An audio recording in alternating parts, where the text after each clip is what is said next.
nila sa kababayan natin. Kinuha nila,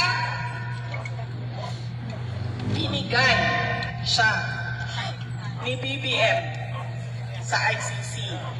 Pero hindi makukuha pabalik ni BBM si dating Pangulong Rodrigo Duterte. Kasi hawak na siya ng ICC. Presidente, magpauwi na. Kasi hawak na siya ng ICC. Kasi pumasok na siya Yes. sa Hawak na siya ng ICC. custody na siya sa ICC. Yes. Kasi sinurrender siya. Hindi na, wala nang karapatan si Marcos sa kanya. Pero mali yung pagkuha, di ba? Yes, ma'am. Yan din ang sinasabi natin, ma'am. Bakit? Tulad ng sinabi ko, nagtanong si ma'am, ano bang magagawa namin? Tanungin niyo ang Dutch government. Bakit kayo sumali sa pag-kidnap? Bakit kayo sumali sa extraordinary rendition kay dating Pangulong Duterte? At ganun din, Maraming salamat po sa pakinig.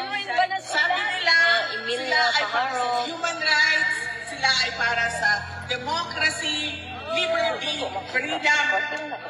Pero, Imong battery? nakita natin, di ba? 50 Ano 21. ginawa nila? Tinanggap nila with open arms ang taong kinidnap sa sariling bayan. Para magkapera sila. So now ICC can decide. Yes, ICC. ICC na ang ano ngayon. Ang kalaban. Money. Bayad na sila.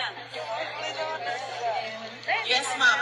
Pero, merong Bayad pa daw ng interim release na pwedeng sabihin ng Pilipinas na ibigay niya sa amin dito habang kayo ay nagtatrial at nagkakaso. At kami, ang maninigurado, na a-attend siya Yes. sa kanyang Ganon. napupunta siya sa mga lahat ng patawag Patawag, ninyo. yes. At hindi siya mawawala. Yes. Ba't di nila sa ginagawa? Yes, ma'am. Mahal ang binayad nila sa ICC.